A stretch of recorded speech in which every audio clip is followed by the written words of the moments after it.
बिस्मिल्लाहिर्रहमानिर्रहीम अल्हम्दुलिल्लाहि रब्बिल आलमीन अस्सलातु वस्सलाम रसूल करीम अम्मा बाद। तमाम तारीफ़ अल्लाह के लिए है जिसने हमको मुस्तमा किया। सबसे पहले मैं आए हुए सब मेहमानों का और स्कूल स्टाफ का शुक्रिया अदा करता हूँ कि इनके आने से हमारी प्रोग्राम की शान बढ़ गई। बहुत बहुत शुक्रिया सर आपके आने का। मैं दिली तमन्ना करता हूँ कि आपका कैसा शुक्रिया अदा करूँ। आपके दिलो दिमाग में और यहाँ पर मेहमान हजरत जो आए हुए हैं इनके दिमाग में एक सवाल आ रहा होगा कि मजलिस क्यों लगी है। सवाल सबके दिलो दिमाग में आएगा कि मजलिस क्यों लगी है। तो ये मजलिस है हौसला बढ़ाने की और अच्छे काम करने वालों को सम्मानित करने की। अब सवाल आता है कि आपने ये स्कूल को क्यों चुना है। ये आपका सवाल है कि आपने इतनी स्कूल के अंदर ये स्कूल को क्यों चुना है। तो बात ये है कि महान के अंदर सिर्फ 7वीं क्लास तक स्कूलें थी। 7वीं के बाद में हमको या तो फारसी डॉक्टरी पढ़ना होता था या पिंजर या अकोला। लेकिन हमारे प्रेसिडेंट साहब ने अब्दुल्ला सर ने यहाँ पर स्कूल शुरू किए तो हमारे को और हमारे बच्चों को 10वीं तक पढ़ने का मौका मिला।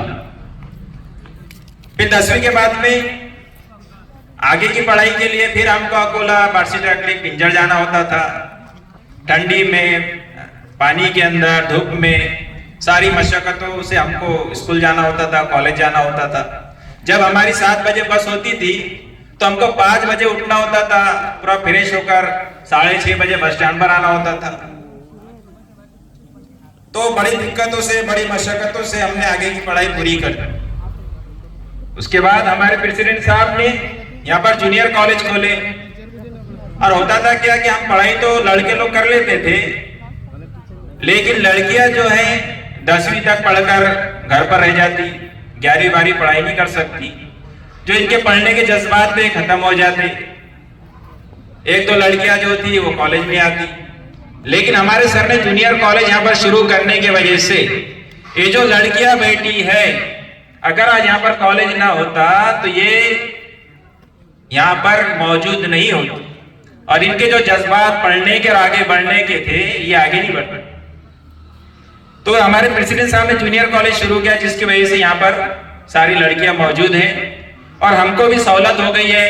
वरना अगर पास बनाने जाते थे तो कम से कम 300-400 रुपए पास लगती थी। आने जाने का खर्च लगता था। अम्मी जान को डब्बा तैयार करना होता था क्योंकि जब सुबह में जाते थे तो 2-3 बजे घर पर आते थे। गोया कि एक टाइम का खाना जो है कॉलेज के अंदर ही होता था।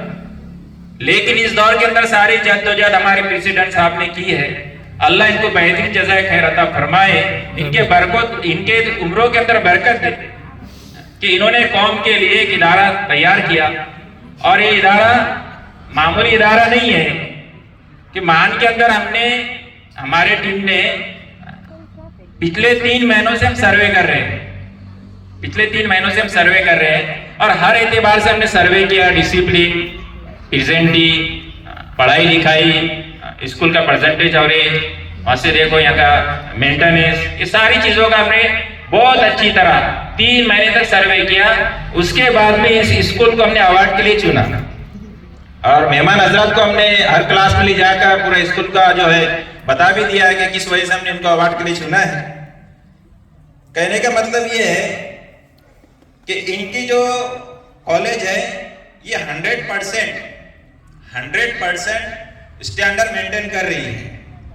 दूसरी ये बात, इनका जो स्टाफ है इनके स्टाफ की बड़ी मेहनतें हैं कि इनके स्टाफ ने जो मेहनतें की है जब स्कूल को ग्रांट नहीं तब भी इन्होंने बहुत मेहनतें की है और जब ग्रांट आ गया तब भी ये मेहनत में पीछे नहीं हटे हैं। इस वजह से इनका स्टाफ भी अवार्ड के काबिल है। और हमारे गांव को इनके इदारे ने क्या दिया। अब सवाल आपका ये है कि आप ये इदारे ने हमारे गांव को क्या दिया। तो सुनो, इनके स्कूल से अभी तक 3117 बच्चे फारिग हुए। जी कितने जी? 3117। जिसमें से 36 टीचर बने हैं। कितने जी? 36। 18 इंजीनियर बने हैं, 35 लोग डी.फार्म किए हैं, जिनके मेडिकल वगैरह होती है, अदर कंपनी में वो काम करते हैं, और 18 गवर्नमेंट सर्वेंट हर शोबे के अंदर मौजूद है, और 27 बच्चे मल्टीनेशनल कंपनी यानी जो बड़ी कंपनी होती है उसके अंदर काम कर रहे हैं, और 15 बच्चे आउट ऑफ कंट्री, 15 बच्चे आउट ऑफ कंट्री यानी बाहर मुल्क ऊंचे पोस्ट पर काम कर रहे हैं। तो ये और 1785 बच्चे खुद का बिजनेस कर रहे हैं, और 1183 बच्चे समाज के हर शोबे में काम कर रहे हैं। इसलिए ये इदारे ने हमको, हमारे नस्लों को एक रास्ता बताया है, इसलिए हमने इस स्कूल को अवार्ड के लिए चुना है, और इस बात की हमने डिक्लेयर किया है कि यही स्कूल को हमको अवार्ड देना है। हर एतबार से कुछ ना कुछ हर आदमी में खामियां होती है, लेकिन हमारी जो अबू बकर सिद्दीक रज़ियल्लाहु अन्हु समाज समिति कमेटी है, ये हम खामियों के साथ में खूबियों को भी देखते हैं। कोई आदमी, कोई कमेटी, कोई स्कूल ऐसा नहीं होगा जिसके अंदर कुछ खामी ना हो, लेकिन खामियों पर नजर डालकर खामियों को देखा जाए, ये इंसानियत की निशानी नहीं है, बल्कि इंसानियत की निशानी ये है कि खामियों को दरगुजर कर कर खूबियों पर नजर डाली जाए। इसलिए हमने के खूबियों पर नजर डाली और अवार्ड के लिए इनको चुना।